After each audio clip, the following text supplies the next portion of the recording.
Good afternoon, everybody. Welcome to this week's BizSmart Lunch and Learn Webinar. Our weekly webinars are aimed to provide advice and share knowledge on key business topics and specialist areas. This is part of our service to our Smart Room members. If you'd like to find out more and register for free with access to our blogs, presentations and live webinars, then please visit www.biz-smart.co.uk and access the Smart Room page. Our host today, joining me, is BizSmart Select member Nick Wall from LMPQ Limited, and he's here to talk to us about the benefits of hiring apprenticeships. Before we start the webinar, can I ask you all to use the question mark function on your screen to post any questions that you might have for Nick, and we will answer them all at the end of the session. Over to you, Nick. Thank you very much, and thank you, BizSmart, for inviting me to take part in this. I'd like to just talk to you about a little bit about apprenticeships. Now, we can't go into everything in detail, but if you do have any further questions after this, then feel free to ask me. Just a couple of things that we're going to cover today. The first thing will be that we're going to look at what is an apprenticeship. Then we're going to talk about the benefits of taking an apprentice on. Then we're going to look at how you would know an apprentice is actually right for you. Then possibly talk about what to look for in an apprentice, and then just to give you a little bit of what to look for in actual recruiting or using a training provider, because they're not all the same. So first of all, if we look at what is an apprenticeship, basically an apprenticeship is a job with training to gain a qualification. Now, it can take 1 to 4 years, and there are 4 different levels. That's intermediate, which is a level 2 qualification. That's the equivalent to 5 GCSEs. And advanced is a level 3 qualification, and that's the equivalent to 2 A levels. A higher would be levels 4, 5, 6 and 7, and that's equivalent to a foundation degree. And then the degree apprenticeship is levels 6 and 7, and that's the equivalent to a bachelor's and master's degree. Now, all applicants must be 16 plus. There are 19 plus apprenticeships available as well. Our employers tend to shy away from those a little bit more because they're only part funded by the government, whereas the 16 to 18s are fully funded. So training providers may ask an employer to help with some of the funding for that. But typically, every apprenticeship has a day release scheme. So as an employer, you pay the apprentice to attend college. So they work for you for 4 days a week. You pay them for the 5th day, they attend college for the 5th. So the benefits of taking an apprentice on, the first thing is that they really help to reduce your skills shortage. There's a massive skills gap in this country, and businesses are finding it difficult to fill that skills gap. So taking an apprentice on, training them with the skills that you need in your business as well as the qualifications that they're required will help that. What we've also discovered, and we did with the National Apprenticeship website, did a questionnaire on this a couple of years ago. It was proven to reduce staff turnover and increase productivity.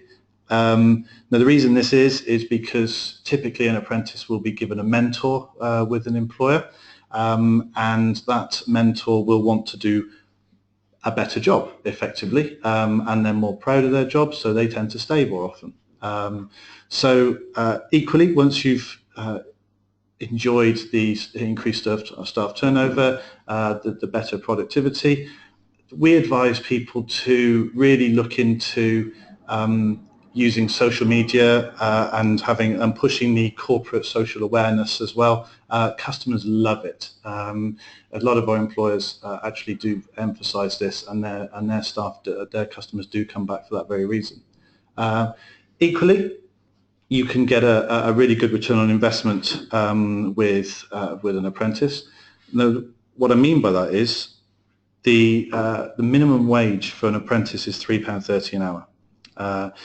Graduates and experienced staff could be looking at £18,000 to £25,000 depending on what the role is. So it's very hard as an SME to get that level of return on investment, and you could actually risk as a small business actually taking a really big hit to your profits or not even earning any money yourself while you're trying to increase your return on investment for somebody with experience. But with someone that only costs you 330 works out to be about £6,000 a year. There's a grant that's available as well, so it brings it down to about £4,500 a year, so it's fairly easy to see how you can get a return on your investment for that.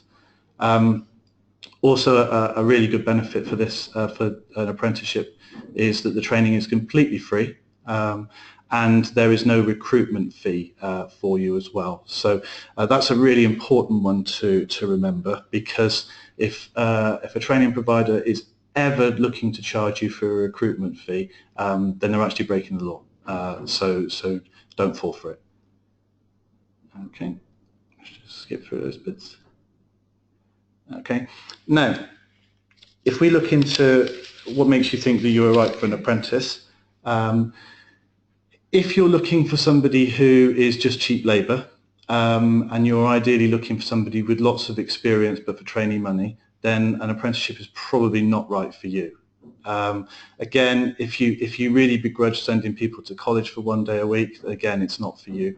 And if you're not able to provide a mentor and you're just looking for someone to work in the office alone, then again, an apprenticeship is not going to work for you. However, if you are looking to empower people, if you're looking to give someone a really good chance, and if you're looking to invest in your next generation of staff, then it absolutely is a really good thing for you to be involved in. Okay. So, just a couple of things for you to consider when you're taking an apprentice on. The first thing is, and people don't think of this because, especially if they're used to recruiting an experienced member of staff, most experienced members of staff can drive. 95% of apprentices can't drive. So can they get to you? Now, a good training provider will be able to advise you on that.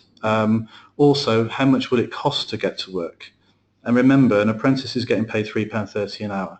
So if they're having to get an hour-long bus journey, or if they're having to spend £30 or £40 a week in train fares, then it's probably not going to be cost-effective for them.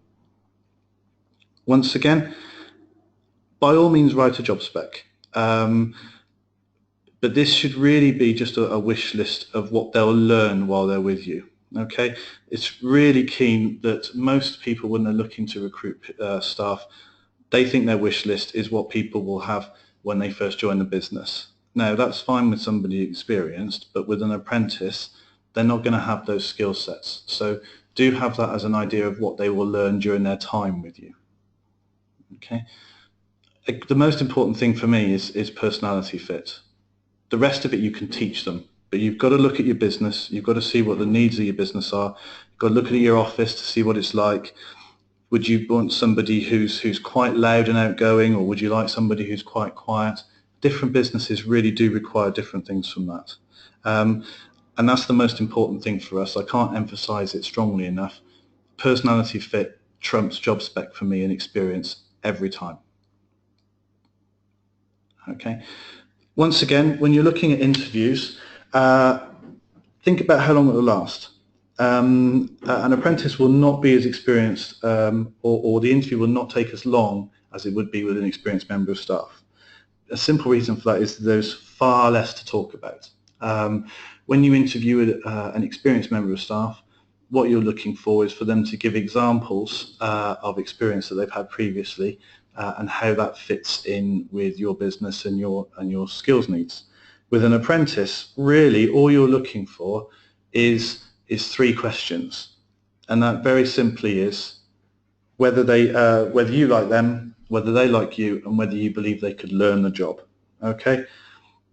Some people do testing. I wouldn't necessarily advise it, but if it's something you really want to do, then that's absolutely fine.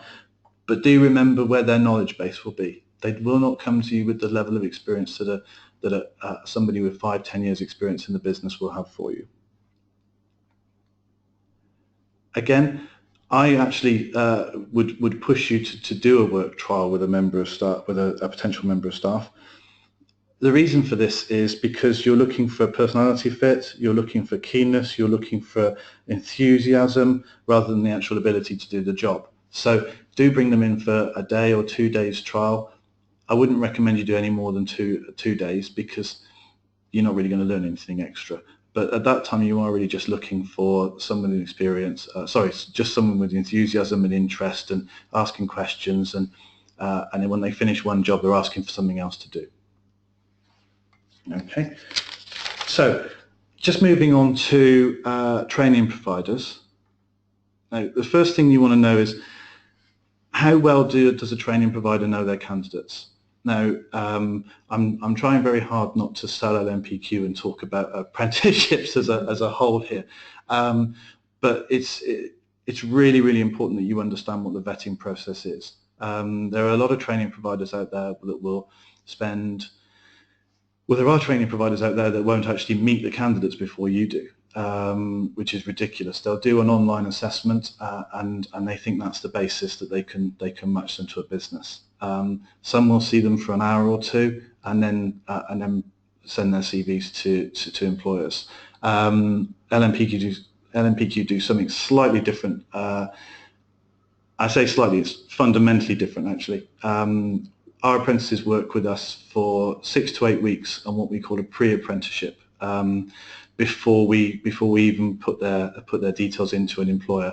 That way we get a really good feel whether their personality fit, whether they've got the right work ethic, whether they've got the right attitude, and whether they're employable. And that is the most important thing. So do ask potential training providers how they vet their learners.